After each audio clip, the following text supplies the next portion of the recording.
Do you want to? Can I help you? Yeah, what? Is Okay, it too Clint. weird with glasses? No glasses. What do you guys think? You look at yourself.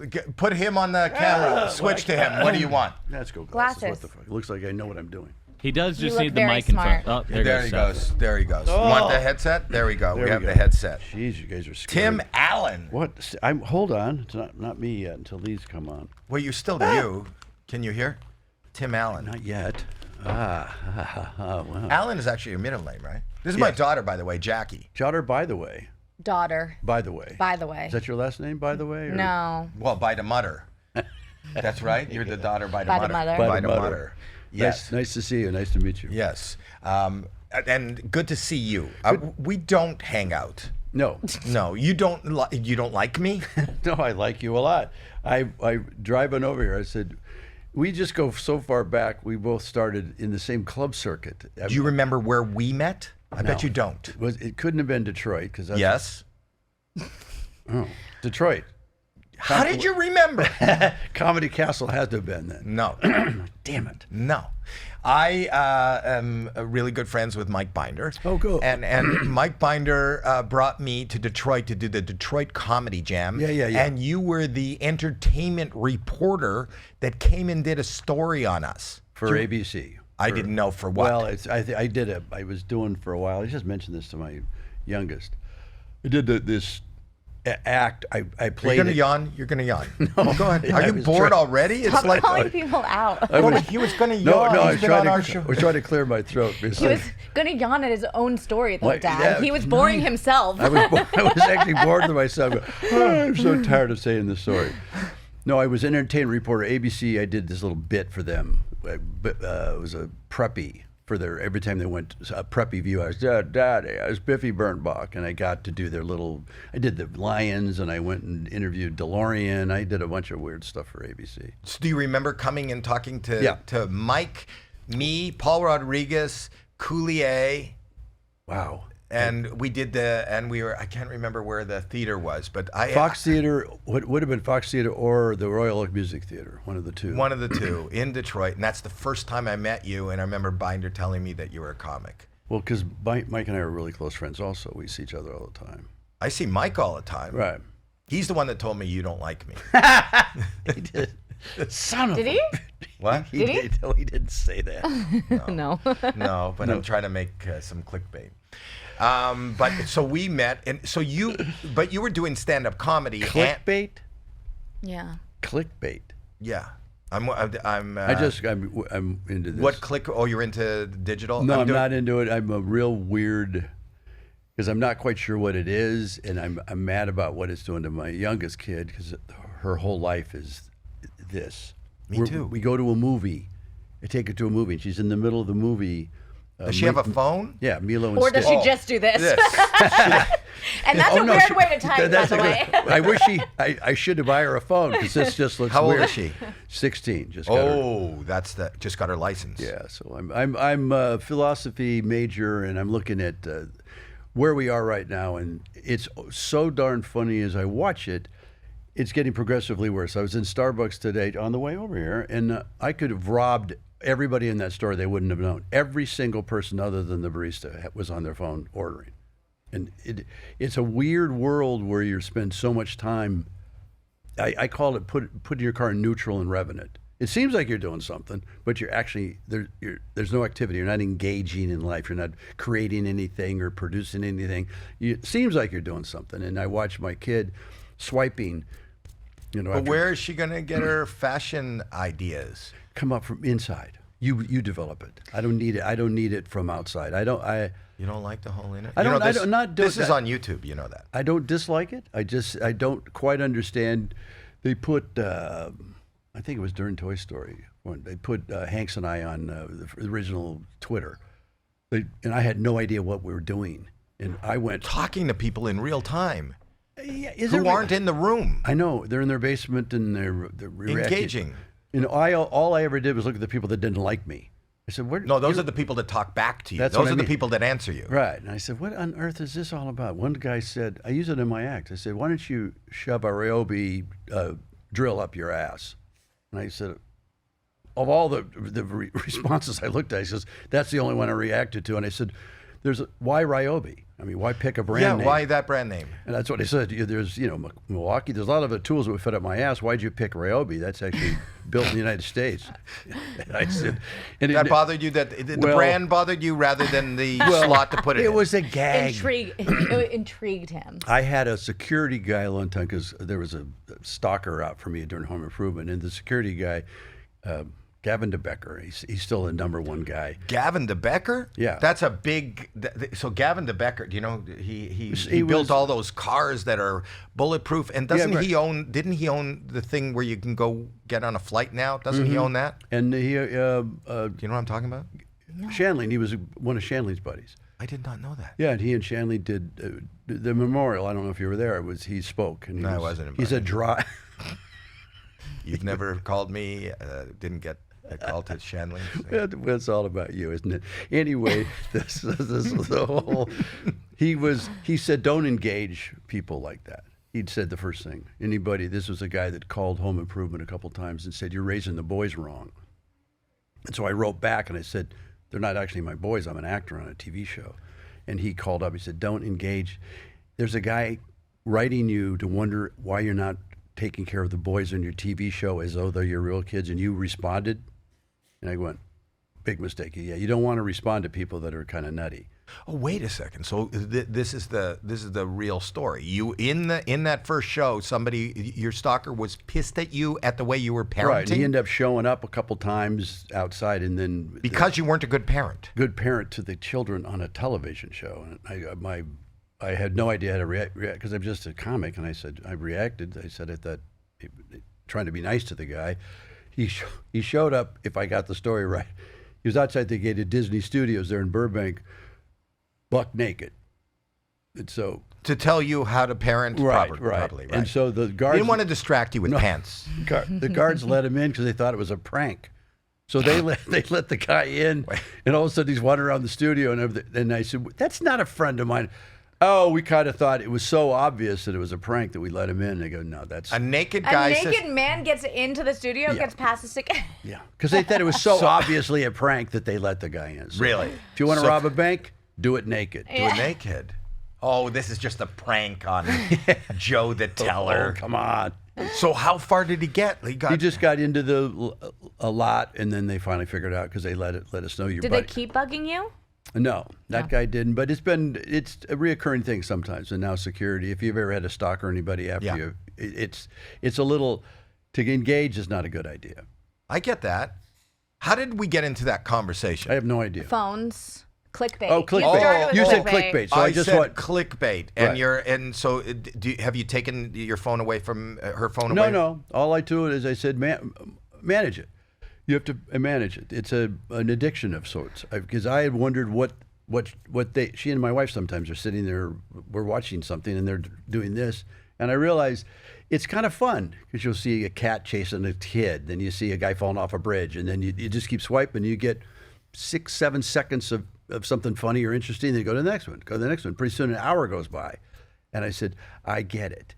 You're just seeing the best of the bit. You don't have to go through the whole movie. And sometimes I end up doing that because I love science fiction. And I love the scripts that I know some of the people that write in the scripts. I always want to go to the very end of the science fiction story and see if it's worth getting through the dialogue and the characterizations and everything. And that's, to me, what the internet has done. It's just condensed the information to the punchline. But we do that, even in our generation. You and I are about the same age.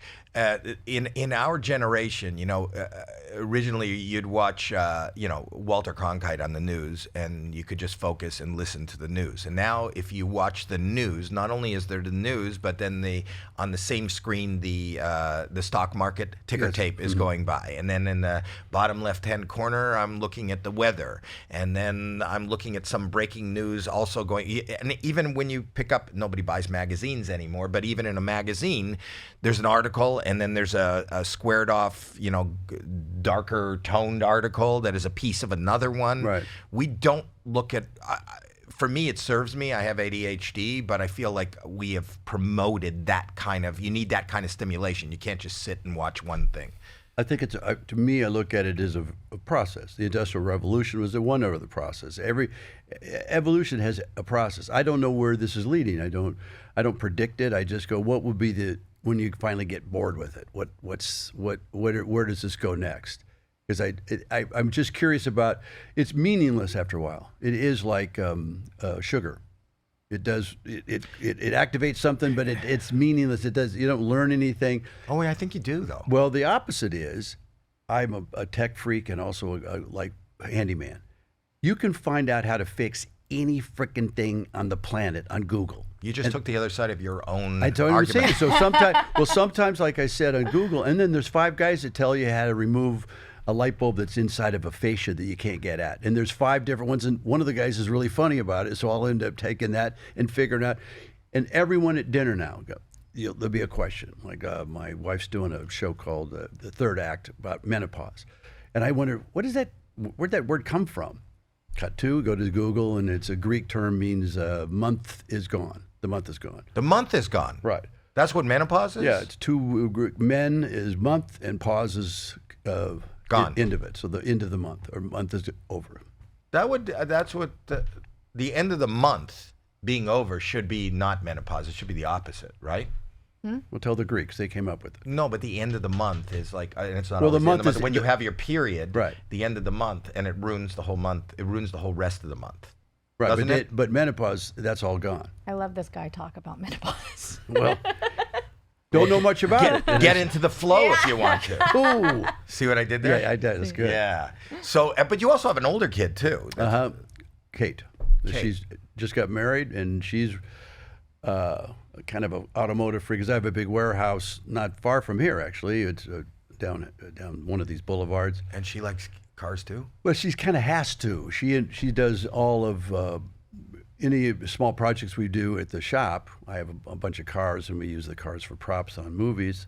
And this new show I'm doing, Switching gears. We don't have any. It's all about cars and about rebirth and grief and all this other big issues I wanted to deal with. And she's handling all the car stuff. And it's just great. Because writers will write stuff, and I'm a freak for details. Says, "No, I can't restore a car in an episode." Well, that's how we got to the end of the bit. I go, you can get to the end of the bit all you want, as you and I both know how you want to get to the bit. Right. But reality, it takes years to restore a car. Well, can we restore one in 22 minutes? No, there's no. And so my daughter is very nice about respecting the writers, and she goes, we can wrap it bad. And that's what we're doing, is we wrap a custom car badly so it looks like it needs work, and so you can slowly restore it. So Kate's a genius at that. Well, that's fantastic. So It you is get to work fantastic. with, like you work with a family. Isn't it tough working with your daughter though? I find it. Oh, Yeah, because nobody can talk to me like my daughter talks to me. That's not true. Alex, my brother, can talk to you the same exact way, even worse. They can call you on stuff, And my daughter just stares at me. But in Santa Claus, the series we did for Disney, which I did because I wanted to answer all the questions that we didn't answer in Santa Claus 1, like Santa slides off the roof. right. What happened to his family? What happened to Mrs. Claus? Why did I go to the North Pole? And the elves just looked at me and go, okay, get in the suit and go deliver the... No one wondered what happened to the other guy. So in one of the series we did it, in a weird audition process, which was magic. My little one was the only one in the house. We were doing a Zoom audition. I was reading other actors. And I get, can you read this other part? And she was next to me, and she read the part, and all the Disney execs were going, who's that reading there? And I go, that's my little one. But, I don't want to get involved in this. And they said, could she read the other 2 parts? And I go, yeah, and cut to, went to New York, and then we did the 4 actors that are going to play my daughter, Sandra Claus. And they said, is your daughter still around? I mean, could she read it just to... I go, yeah, but I really don't want to... She's in school right now. I don't want to get involved in this business right now. And she read it, and they go, really would like her to read in the last 4 people. She ended up being Sandra Claus. That's your daughter. My daughter. And it's one of those moments that go by in my life that I said I could go, and this is one of those moments I will never forget. She was very sad in the movie because we had to leave the North Pole, and she was all teared up. one of my buddies was a photographer. He said, I couldn't even look at that scene. I said, it was so wonderful. And I'm looking at my daughter, telling her, don't worry, I'm here for you, as Santa. And I walked away going, life does not get any better than this. Wow. And I said, having your kid work in this business, even Hank said it. He goes, why wouldn't we want our kids working in this business? If you're a plumber, you want your kid to be a plumber. But why is it like nepotism in show business? And I said, yeah, that's a pretty good point. Howie Mandel here. You know, for years, the grooming world totally ignored us, the beautifully bald. That's where Be Bald comes in. They actually get it. A full line of head care products made for people with zero hair and high standards. We're talking soothing botanicals, nourishing formulas, even a little honey. Because why shouldn't your head be treated like royalty? For a limited time, my listeners can enjoy 20% off their first order with code Howie20 at BeBald.com. We did it, baby. I read about 5 other people to co-host this podcast, and then we ended up with this. Does she pursue acting since? Her mom and I don't want that right now. I'm Caitlin Deaver, which is on Last Man Standing, did that transition like nobody I've ever seen, which she played an adolescent, very funny, listened, and she loved the comedy that I was telling her about, how to pause and all that kind of stuff. But when you're an adolescent and you go to adult, there's this transition period where girls, they're preteen, you can get lost in that. Like, was it Millie Bobby Brown in that the horror story? Stranger Things. Yeah, she was really interesting as that little girl, and now she's an adult, and that, I don't know if it's translated, for me anyway, it hasn't translated as that she was fascinating as that little girl. And she's not, and what you're saying is she's not You don't good like her anymore. now? She's not Well, good no, anymore. I'm not. It's not the same. There's It's just not clickbait. the. There's clickbait. Oh God, there we go. No, I think You she's. have a problem with Millie Bobby Brown, is what you're No, saying. I do not. I'm just saying that She's transition. lost the spark. Oh God. John No, it's Bon okay. Jovi's going to come after you. Oh, you know, no, his son married. I know that because I think she was amazing at that girl, and that transition to adult acting is sometimes, it takes a while. That's what it is. And on my daughter, she's extremely brilliant. As I told her the other day, I went to parent night at the school, and I'm looking at calculus on the wall. I thought they were kidding. I asked the teacher, what are we looking at? What is this? I have no idea what calculus is. Really? All the pictures, and there's little symbols that look like hieroglyphics, and she goes, well, and all I heard was, this is a sample of today's channel. Could you slow that down? I have no idea what you just said. What business needs this? We have You were questioning the teacher? Yeah. I'm sure the teacher loved you after that. Well, she kind of did, because I was the only one that she did. Any questions? And everybody just wanted to get out of go to the next class. And I just wondered what calculus is. That said, my little one, Elizabeth, is good at this. And I said, so I want her to pursue education as far as possible. She's really good at acting. She came naturally to her. You know, that's my issue with education, and this one's a teacher. You know, so but my issue is that at least my experience was I didn't understand what anything I was learning had to do with life. Exactly. So I think that they have to be more experiential when they're teaching these things. Like, there probably is a use for calculus. Well, I would I imagine. don't even know what it is. I literally don't know what it is. But aren't you a science major? Aren't you a tech person? A tech person, You went to college for it. Yeah, I ended up design, actually. I called it applied art. I was an art student, and then it was boring because you never could find the tools. And I love shop class. So you combine shop with art, you get design. So you're building chairs, tables, devices, tools, whatever. The kind of drill that you can put in your ass. Wow. See? But not a Ryobi. I would go with Makita or Milwaukee because they Really? fit better. There's a much slimmer device thing there. You know that Makita or one of those is a sponsor of this show. I think we just lost them. I love Makita. Makita. That's the one you want to put in your ass. It was a good thing. He Yeah. said he didn't say anything bad. Right, yeah. That's the one you want to use for ass play. And like any good teacher would say that's exactly right. And Yeah. who doesn't want to hear about ass play from their daughter? Has your daughter brought that up? Oh, all the time. All the time. Dinner is always that. Do you know that this is actually from one of your your show? Did you know that? Uh-huh. This is the actual one. I have my ridiculous. If you're not watching on YouTube, I have a banner up here from the Big Ass Bass Festival. Outdoor Man Presents 25th anniversary. What was that from? This was in our. It's always in background stuff. We always had background stuff because I loved that Home improvement is because I love construction and tools. We did that, and then I sold outdoor equipment for a while, so I love that we did outdoor stuff, and now we're doing cars. So the three things that I love in life, the mechanical stuff I love in life, but the store in that set was unbelievable. We had a huge set on Radford's CBS Radford, so we had the big set there. I think stage 4. I think that's where I did St. Elsewhere. Were you on, was it stage Radford. 2 or 4? Because Jerry did his show there too. Seinfeld came on after. St. Elsewhere was from 82 to 87. Yeah, and he came on during Home Improvement. We were both on Tuesday night. He moved to Thursday, and the rest is history. It is history. Yes. It is history. I think I have something else that I wanted to give you from your past too. Do you have that, Rich? What, an arrest warrant? No. Well, no. Does that still give you nightmares? Maybe we'll talk about that in just a second. This is real. I showed you. Look at this. So I am a big fan of Johnny Carson. I did Johnny Carson, and I took his cue cards. I did my talk show in Burbank, and I showed you. I have a copy of his last cue card, right from the last show with Robin Williams and Bette Midler, and I have. This is one of the cards from one of his monologues. This was the last joke of the monologue, right? And then he does the introductions to Stay Around. Wow. Oh, look at that. And if you read who's on tonight's show, it's me. It's Tim Allen with Melanie Griffith and William Wegman. I don't know who that is. No idea. Do you want this? Hey, Howie, it's January 29th, 1992. January 29th, 1992. Yeah, this is if it's an interesting story, it was to me anyway. I wanted to do that show, and I came out here. I was doing touring from the Midwest. I did Dangerfields in New York, but I had a home in Detroit.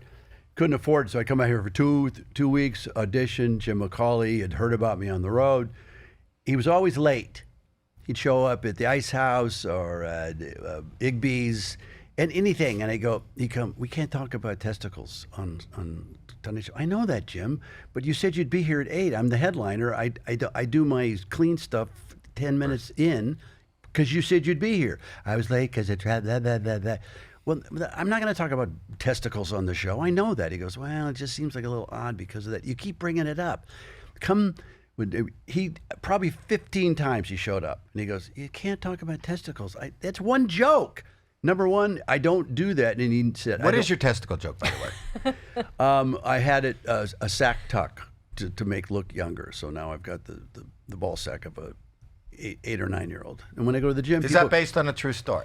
I'll show you. Okay. My daughter's right here. Okay. It's a joke. It's a gag. Anyway, they go.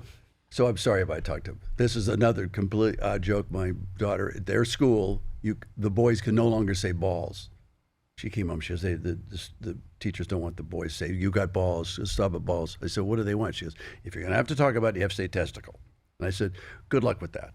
Good luck not having a joke where with the boys, hey, that took a set of testicles. Really? And I tried out for the foot testicle team. We can't say ball anymore. You can't say ball anymore. I'm a quarterback on the foot testicle team. So I will say, Macaulay, nothing was working. Very depressed, always wanted to be in the Tonight Show. I loved that comic coming out of the I just loved it. So I end up getting the Showtime special, which changed my life. One of the big specials there, I was the guy that grunted. I came out to the Ice House again. Did they see you at the They still didn't get it. At Montreal Comedy Fest? Is that they didn't. They finally put me on... I think Katzenberg and Eisner saw me at a company retreat, got me at the Improv and said, we want to get a deal, blah, blah, blah. We get Home Improvement. And now, all of a sudden, I'm a big deal. And Macaulay goes, I think we want you on the show. And I go, great. I get there, and I go, where do I stand? He goes, no, not comedy. You're going to go right out. You don't have to do the comedy. You can come right out. I go, well, I don't want to do that. I want to be a comedian. I don't want to be a freaking TV star. I want to be a comic. He goes, oh. They didn't know what to say. They said, well, go out and do some comedy. I had no idea. You know where to stand, right? I was trying to act like a professional. Yeah. I had no idea what they meant by that. The curtain opens. There's tape all over the floor. There's cameras. I go, what in the frick did I walk out and I stood about an inch from the curtains. When the curtains shut, they hit me. So all the pedestals are moving in. Everybody, I'm going, oh God, I died. literally died. Is that on YouTube? Yeah, that's the first one. Johnny goes like this. We sit down in the break. He goes, "You have to be funnier than that sometimes." He said it real funny. He goes, "I hope you're funnier than that." And I explained what happened, and then everybody was he goes, "Look, come back next week." So I got to come back the week. It was 4 weeks before he was out. I think it was in that time frame. Was that this one? I think it was the second one. They were in a short amount of time. The next one I drilled it, and that's the one that's on YouTube. I came out. So the one that one's not on YouTube? Well, they both must be. They can't stop you from seeing it. Do you want this? Yes, I do want that. Yeah, you should frame it. It's like that. He read that. He read that. I loved it. But you did it a million times. I did it 22 times, and then he asked me not to do it anymore. He did. He didn't like me, and Macaulay didn't like me.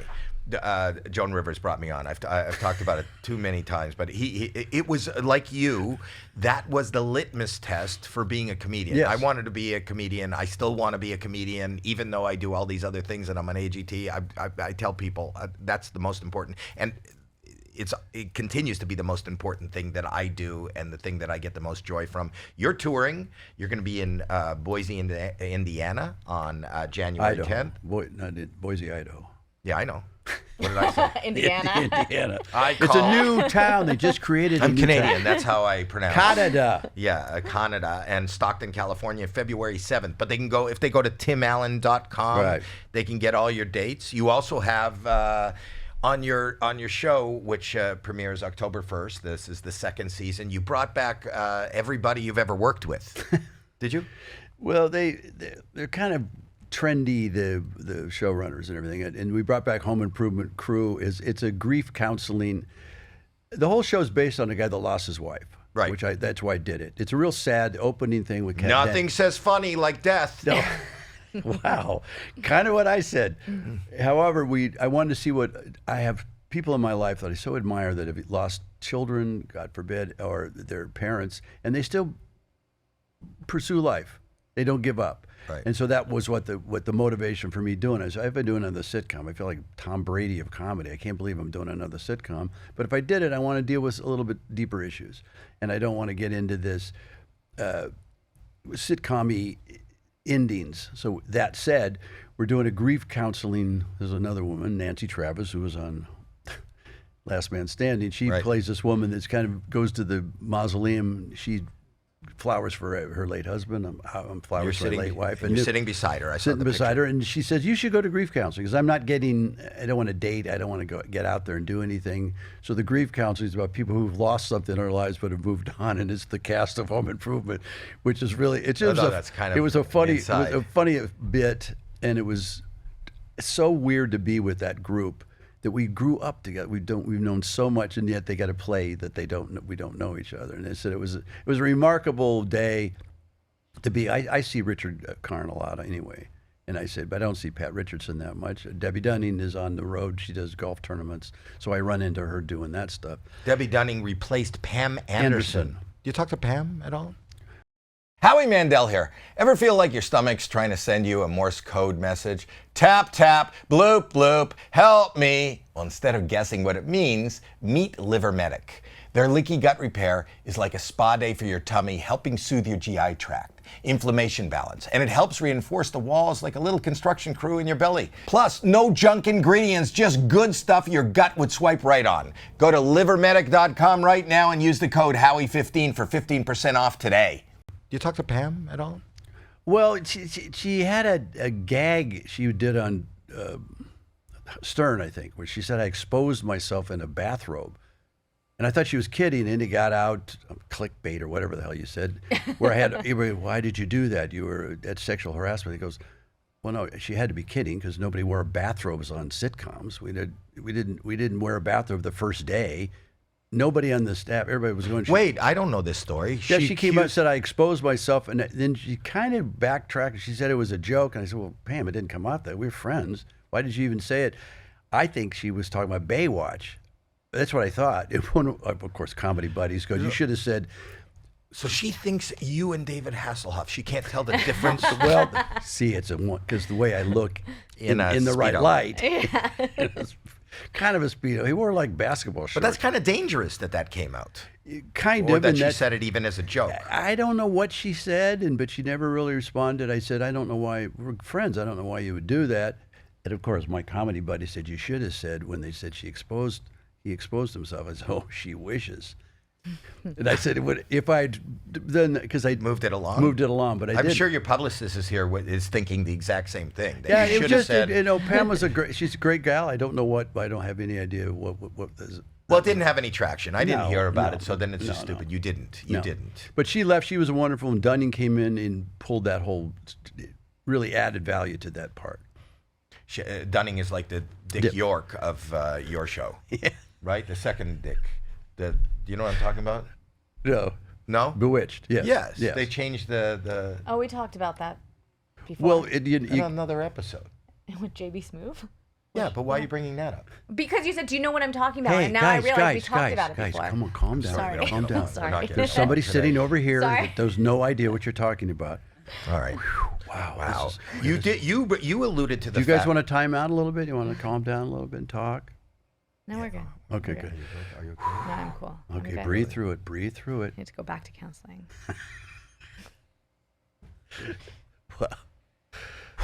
Okay, so oh wow. Wait. What is this? Really? Huh? I just got something in. Is it Amazon YouTube? or something? No, YouTube. 100,000. 100,000 subscribers. Jeremy loves it. Look at him laughing. This is clickbait. Is this more of that? Yeah. Everything's clickbait. You brought up, I didn't bring up, but you brought up that money. That you had. Do you think about your time incarcerated? All the time. I said I've done commencement speaks. I've done military speeches. And I asked, you understand that I'm not a good role model. I keep telling the universities, and I talk to school groups because they said they like perspective I have sometimes. And I said, listen, it's not a good example. However, it gets into a philosophical problem. Is the past indicative of the future? Well, we wouldn't be here. My father was killed by a drunk driver, and I've hated that guy. I've gone to therapy, and my religion would say forgive. It would be comedy part. Forgive the guy that killed your dad, right. And then you can get past it. And then there's this little part of me goes, if my dad hadn't been killed, I wouldn't be here right now. And it's the saddest thing. So the terrible things that have happened in life had to happen for us to be here and to see my blessings and my daughters and my wife and my family. Do we get credit? And then you get into this horrible thing was the slaughter of people here, or this slaughter or that slaughter, or all the horrible things that have happened needed to happen. It's called destiny or predestination. Is there free will, or is this all we have to do what we're doing because the future already exists? But at that time, you were like, after your father got killed in an accident, your mother remarried, and you were living. But I didn't care about anything really. You didn't, because once I walked to the death of my father, and I said, "How old were you?" 11. I said, "This whole thing is bullshit. You take the wonderful thing in my life. So God doesn't exist, or God's this evil prick that does horrible things to people." So I divided myself into two different people. One that said, I'm, what was it, in Leave It to Beaver, Eddie Haskell. Right. I became Eddie Haskell. I said to adults whatever they wanted to hear. I was really good at, of course, I'll make my bed. Anytime I went to somebody else's house, I knew exactly what to do to make them like me so I could steal liquor or steal money from them. I had two different people. One just didn't give a shit. Because we don't have any control of this place. You took the love of my life. I hated life. And then, but part of me is funny. You were just angry. Just angry about it. So I could continue that way. Two different divisions. And then literally got into this whole thing about I should have joined the military. That's where a lot of my buddies said, you need military school. Because I was really Eddie Haskell. I told everybody what they wanted to do. And then once I got into drugs. Were you doing drugs or selling drugs? It was right before. Remember Scarface? He said, "Don't get greedy and don't do your own stuff." that was in that movie, and Right. both of those happened. I was just a kid, and the only way to You got busted at the airport. Were were you transporting? picking it up. It was just like in a freaking movie, in a locker. It was in a locker. If you want to get into the details of it, I was treated just as badly as people of color. I was pigeonholed because I was a light-skinned guy from a upper middle class family. So I was just, the police were really after. They wanted to make an example of me. So I went through a court system that my mother watched, God bless her, and that she's totally lost faith in the U.S. legal system. I was not. Why, you don't think you should have been charged? I didn't have a pre-sentence report. Most of the situation, as I look at it, was a setup. I wouldn't have any idea where to sell this amount. They needed a certain amount to be sold, and the police set this up. The DEA did all the setup. They look at it differently, but I've never. It was predetermined what was going to happen to me way before I was in there. Has that been proven? Is that your theory, or do you have?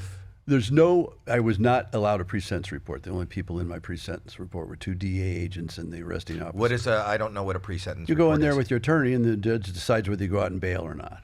I wasn't anybody in there, so I was put in county jail right away. Right away. Right away. Were you freaked?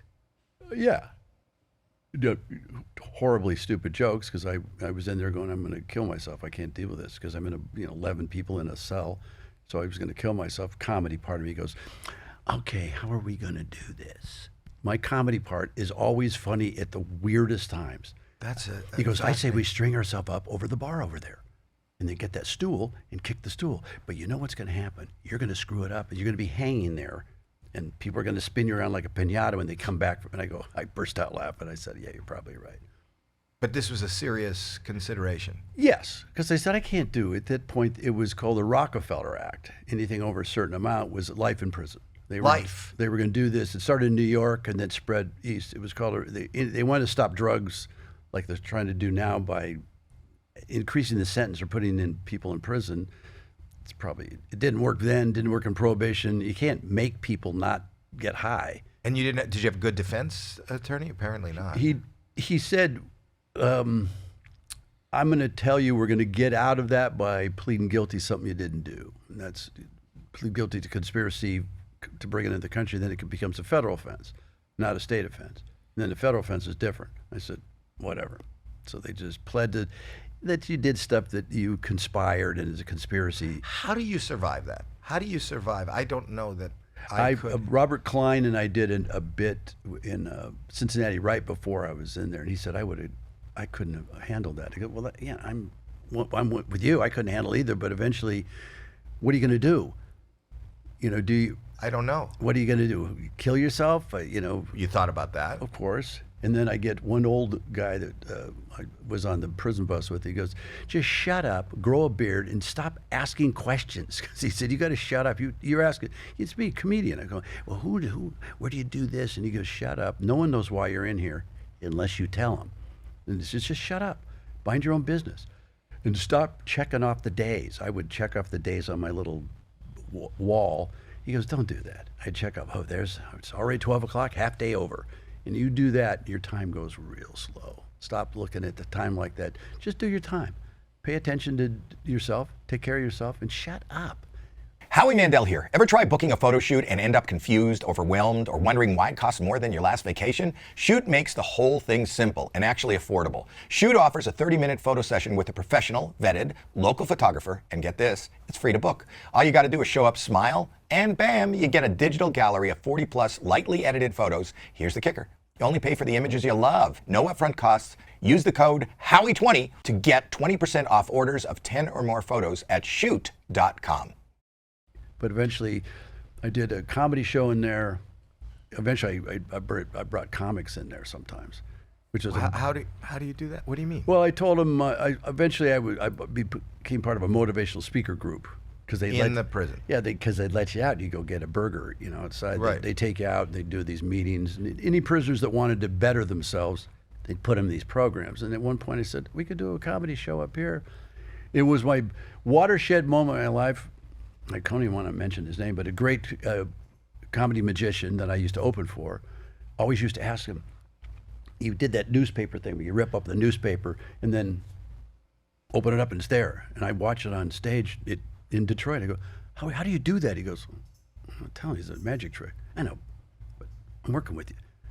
No, I'm not going to show you. And I go, I'll pay you money. I'm not going to show you how I do the damn trick. Magicians don't do that.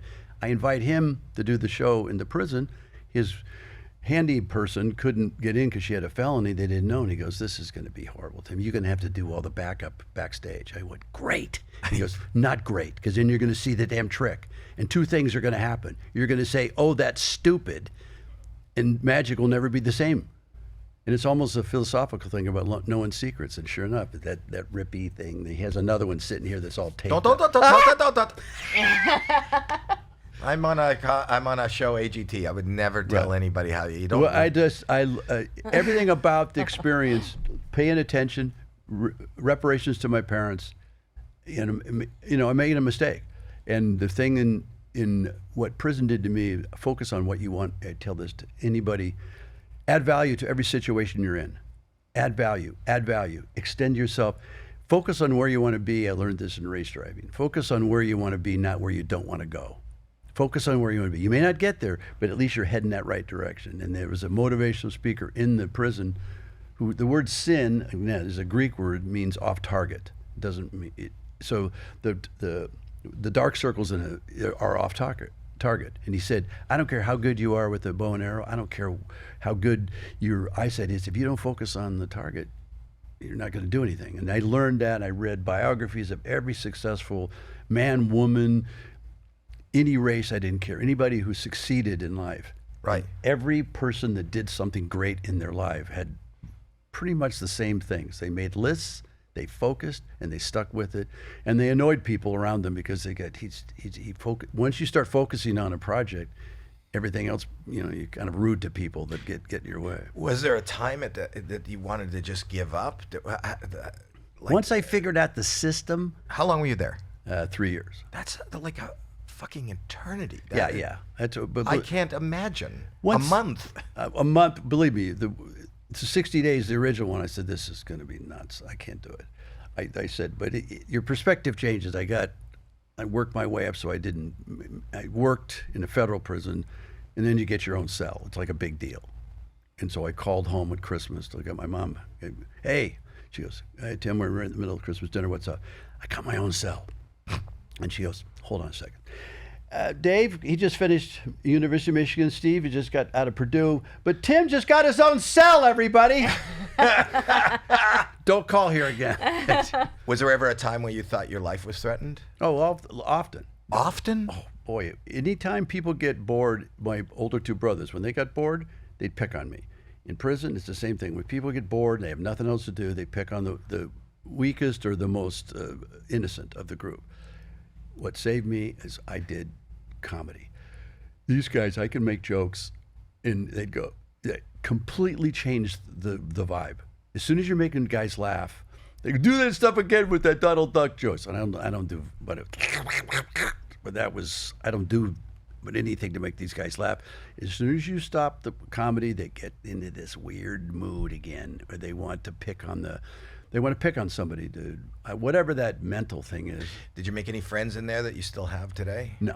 I'm in I don't even, it's not even funny. Two of them, I really like these guys a lot, really helped me through a lot of things. Both of them were shot to death the day they got out. Oh my God. Guy got out, loveless guy. He got picked up by two guys, and it was like the Jimmy Hoffa moment. He got driven right to a waterfront and got shot in the back of the head immediately when he got out.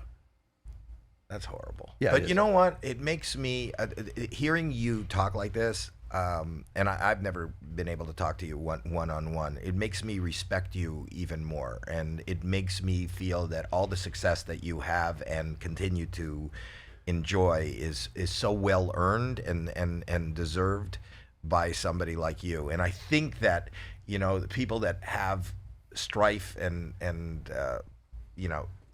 have to go through a lot of shit, a lot of people use that as an excuse to stop and not grow and not change but I think that you are like kind of a shining star that people can look at no matter how bad things get. Look, you're a great example of that. You really are. I hear what you're saying. I appreciate it. What I do is I get I wish it was a better example. You know, I made some terrible decisions. I will say out of that, some of the guys I spent time with kept making terrible decisions. I don't know why they did this. They never thought they did anything wrong. You know, I don't make jokes about these two guys who were bank robbers. And they were in this motivational group. It says, we never really intended to rob that bank. And I go, well, let me walk through what you told me. Your buddy was outside. You walked in with a trench coat and a ski mask with a shotgun. He goes, yeah, it was a mistake. We were going hunting, and I probably brought that in the bank by mistake. I said, okay, I got that part. But when you stood up at the teller and she was scared, instead of going, oh, I should have left the shotgun in the car, you asked for money. He goes, well, as long as I was right there, but I really didn't feel like I was a robber at that point. I go, right. Now, but your buddy, he was in the car. No, he was by the front door. So he thought it would be a good idea to get out of the car with a shotgun. And this guy once I start calling him on, he goes, what are you saying? At that point, you want to back off a little bit. Do Donald. But I said the people that made these decisions never really thought, they never copped to it. You know, and I said, that's where authentic behavior. I don't know. But that's what's amazing. That's what I'm kind of respecting about you. I mean, it's a big example, but I don't think anybody's gone through life without making bad decisions. I feel that a lot of people, the people I respect, are different today and have grown from where they were years ago. Maybe their bad decisions weren't as epic as the ones that you're describing, but even when people are describing things as epic as you, like robbing a bank, they don't recognize it. And if you don't recognize your mistakes and don't correct your path, then you just remain in the same place. That's what I see it in the world. I get sad about it in the world, and I don't want it in my family and people close to me. How do you do it in acting? You do it in comedy. How do you encourage the authentic person? Well, sometimes the authentic person has flaws, and unless you deal with those flaws, and I said we just had this conversation with a bunch of my friends today about the world we're living in. I don't feel authenticity. Very rarely do I hear, who is it, the guy, I think it's Art Laffer. This guy was on Bill Maher one time, and Bill was asking him, I like Maher a lot, and he asked him specifically, how do you feel? And he said, feel and think at the same sentence. You know, how do you feel about it? Do you think it's a good idea? And Art Laffer said, I'm paraphrasing, my speculation is of no value to anyone. And I went, wow. And that's so much of this, forgive me, the clickbait, is that people's opinions and speculations, as though it's fact, kind of muddies the water a little bit. And that's the problem with what's happening now in our world. Yes.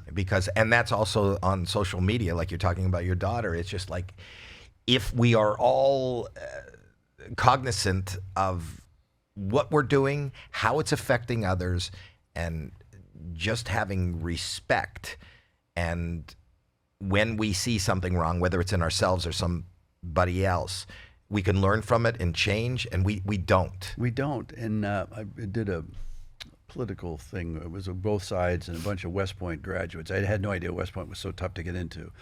And these cadets, men and women, all diverse, were so remarkable about service, honor, and their viewpoint.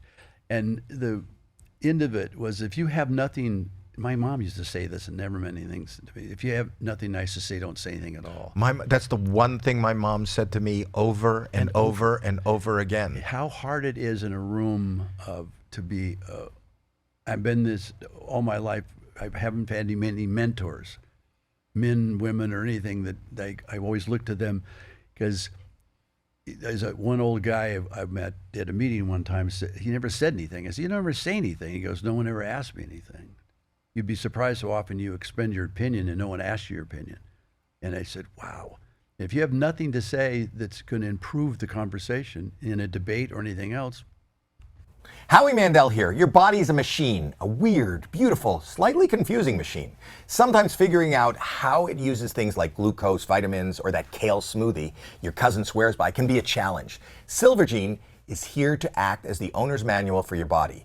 The Silver Helix test to flag potential issues with how your body processes nutrients. They offer clear recommendations for you and your doctor. Go to silvergenellc.com and use the code Howie15 for 15% off now. Well, Tim, not only are you a great entertainer and not only are you a smart man, but you are a mentor. People should listen to you and learn from you, and you're really a good human being, and this has been a surprise.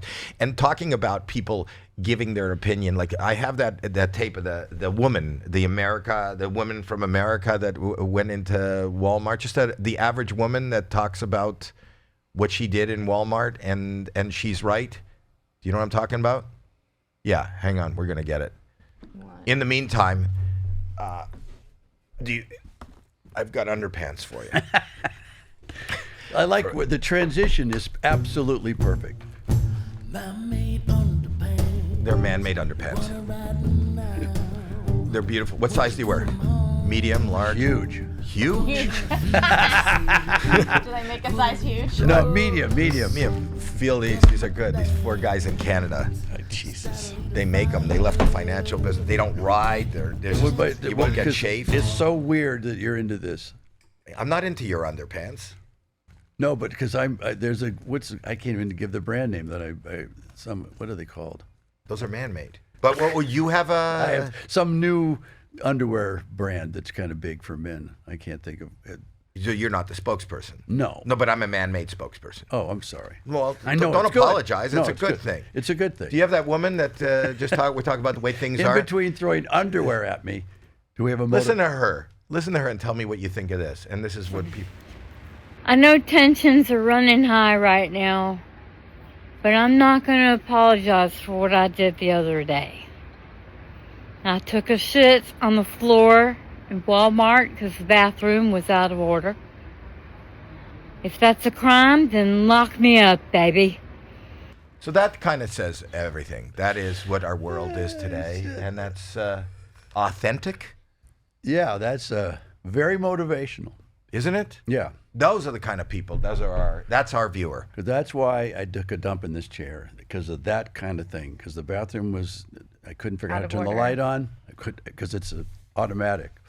Season 2, switching gears, and a lot of surprise cameos coming up. Well, they're not surprises so much anymore, but from your past, all the shows we loved, all the characters we love, we'll be seeing this. Shifting gears. Shifting gears. But shifting. You didn't. I said switching. Shifting. I'm sorry. I'm not a good driver. I thought you said shitting gears, so I thought that was because you're still on with the lady. Yes, and that's. Did you want to say something, Kyle? I had a question for Tim. It was about Toy Story. I was a big fan of Toy Story when I was a kid, and I went and saw the Disney on Ice, and I was just wondering how difficult it was to learn how to ice skate with all that gear on. God, is everybody funny here? But nope. you know what's weird about that is that I went to that with when the kid was young and didn't have my voice. So now I voice every single thing I can for Disney, including that. But I said that's you. That's your voice. No, I'm in it. Like he said, I'm in skating, which is really difficult. Wow. See, we didn't know that. No, we didn't know that. We learned not the clickbait. Well, you knew it. That's a good question. My big question always with Disney is when you go to Disney Orlando, Tom, of course, Woody is out front of Toy Story Land or Pixar Land or whatever it is. Yeah. And I'm over by the men's room. I never ask why is Buzz smaller than Woody over the bathroom. But I will throw it up but they probably don't like. We're about 3/4 of the way through Toy Story 5, and it's. Is that breaking news? Is that a leak? Nope. They've told it already, but it's June. Say it is, because that's good clickbait too. Oh, clickbait! Once again, it's like you involved in talking to you before we got in here. It's like a fish food. Yeah. You're not just a voice. You have like story ideas and a lot of input in it. No, it's been going on for so long. It's the old Robin Williams problem because he ad-libs so much in Aladdin that for animation it's very difficult to do that. But a guy like me, I'll throw in a line right in the middle of the audio session, and they see him. If it's a really good joke, they go, oh, because then they have to reanimate the character for doing that. And so that's what they allow me to do. Wait, don't you get the voice? Don't you do the voice before the animation? Well, but they've synced it up already. They've got drawings. So they draw it, and then they said, like Buzz goes over to Woody, looks at him, and says, and they line it. But if I add a joke in there, which I've done, and I can't give you all this away because it's really a terrific story. And I said I've added some jokes already. I don't know if they're going to be in there. So Do Tom and you record together? Are you in the same room ever? no, but we've become very close friends because of this. Because we spent a lot of time together doing press, and I've learned a ton of stuff from that very patient guy who taught me about doing press. If you didn't press, it's just the same question 35 times, and eventually I'd lose it. We've already answered this question. And Tom would go, Tim, just takes longer when you go off like that. What have you learned from me? You? What have I learned from you, honest to God? You haven't stopped reinventing yourself. See? It's amazing. That's nice. It's freaking amazing. Thank you, buddy. And then I come out here, and then you get this techie weird place out here with virtual people. You're an amazing guy. I am. You're I amazing. just wanted you to say that. That's a He good just closer. wants to hear that. Is that a good closer? No, it's literally amazing. You got a beautiful daughter. You got a boy out there. Is son and daughter that is, or is there more? There's more. There's more. another daughter too who doesn't want to be part of the family. The family. Secret sister. Yeah. Let's not end on that one because that seems like a family No, deal. your publicist is there. Do you want me to mention? Does she want me to mention? Is there anything? I'm looking at you. We could see you on camera. Are we? Are you happy with everything that we've done? Yes. Is there any what is top line? What should we promote? His show, his TV series. Not shifting, not swift shifting, Shitting. not shitting Not gears. shitting. Shitting gears. Shitting gears. It's on ABC. But right? I will tell you, Is it on ABC? It's on ABC Wednesday nights at 8:00. And because of the actors we get into it, I've texted 2 of them this week alone. This is some really funny stuff. This is back to sitcoms where I love the fact that the other actors, Chill Williams, who was in Galaxy Quest with me, who's what I'm saying is the scenes between everybody, it's become very, very funny. And some of these actors have not used to be performing from a live audience, which we do on Tuesday nights. Back to my comedy days, old school comedy. I don't like the word old school. Live audience stuff is an amazing. best. It's amazing art. And that's why you're still doing stand-up. Right, still. Will the people who come see you live will they hear the routine about the testicles? Yes. Good. Yes. Good. But I got to give it to you because I got a buddy. This is where the testicle thing comes up. Okay. He works on the History Channel or one of those things, and he does Naked and Afraid. Right. And his job is to blur out testicles because you can't see testicles even on cable or streaming. Really? So I said, so that's your job. So you look at when the guy's walking away, you blur out testicles. Right. He goes, right. So how many testicles have you blurred, do you think? And he goes, probably 50,000. I went, 50,000. Wow. Has there ever been a set of testicles that made you stop? And he goes, oh yeah. I said, what are the characteristics of a testicle that makes you go, oh? Sometimes I bring people into the studio and everybody look at those. I said, well, what would be the characteristics? If you can see him as the guy's walking away, banging leg to leg, that guy's got a set of testicles. Wow. And I went, that's what I said. You have a question about testicles? Yes. Have you heard of Scrotox? Oh, that's I'm a real not thing. joking. We Yeah, had it's a real thing. You can People get Scrotox to have them hang lower like that. I Oh, think that's it's not what it is. I think it takes the wrinkles out. It also, yeah, I think it also takes the wrinkles out, but it has them hang lower. But if you get Scrotox, you can't make expressions with your. You can't. can't tell if hold on, someone's I gotta really write mad. this shit down. This could be add to it. No, my comedy is really I call it a bomb. I learned it from Pryor. Really, That was my favorite. You know, were you hanging out? Were you there in the late '70s, early '80s? I watched Pryor put together Live on the Sunset Strip. I can't tell you how he changed my life. Me too. He and Lenny Bruce. Lenny Bruce, I studied, watched the Purple Onion. Some of his bits. You can't even talk about him now. Go look at what he said at the Purple Onion in New York. That whole bit about race. It's so amazing. Changed my life about how the words mean nothing. It's the content of a guy's heart. Context. Yeah. Oh God. And this whole thing. Now, where was I going with this? Testicles? Were we in testicles? No, Scrotox. Pryor, his act was like a bomb. You know, he had a casing to it, but the very inner part of it was his timing. Kippadata was like that. There's guys that their timing was really what it's about. That's my whole. I love. If they're laughing at this, I get so much joy out of it. Wait till you see what's coming right here. And I said so many times, You said it. I get so much joy out of doing stand-up.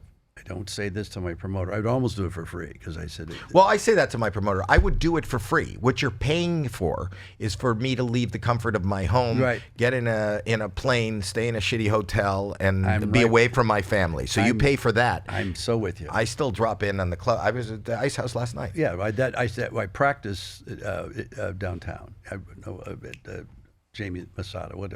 Laugh Factory. Laugh Factory.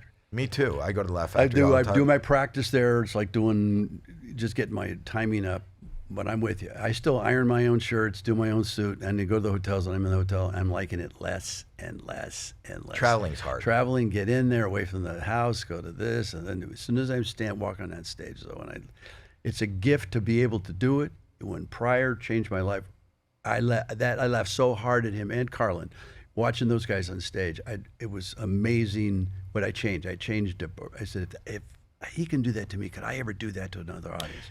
But Pryor was the first guy that I realized, if there was a word, authenticity, that's Yes. what it was. Because he was talking about, dark subjects in his real life. And you I compare you to that because not that that's what your content is, but when you were talking about tools and being a man, I knew that's, you really you were Right. making jokes about something that you didn't know about because you thought it was funny. You saw the humor in your own existence. Yeah, and that I said, you said about Pryor. He was an innocent, modest little guy, his authentic person, talking about these huge subjects, and it killed me. I mean, literally, almost felt sick. I saw him at the Fox Theater in Detroit, and I had my hand up, like in the audience, like, could you give us a minute? Because I was laughing. Amazing. I was laughing so hard it hurt, and he the way he paced it. What is it? Well, Tim, the fact that you came and showed up here and I had a chance to talk to you, I love you, buddy. I don't know you that well. I respect you.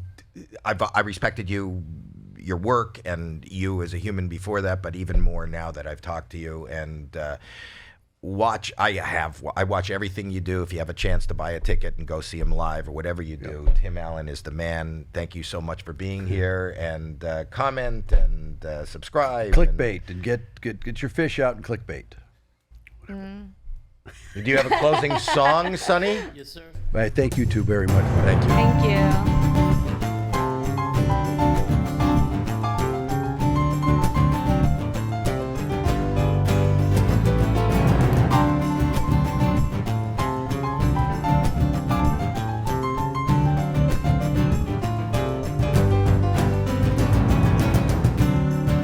Get your groove on right now. Watching Howie Mandel. Get your groove on right now. Watching Howie Mandel. Tim Allen, so inspiring. Anything he's rewiring. Comedy, superpower. Daytona, 24 hours. Galaxy Quest, commanding. He's the last man standing. Shifting gears of family bonds to infinity and beyond. Get your groove on right now. Watching Howie Mandel. Get your groove on right now. Watching Howie Mandel. Does stuff.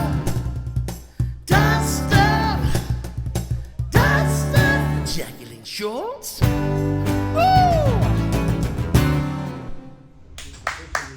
Thank you guys.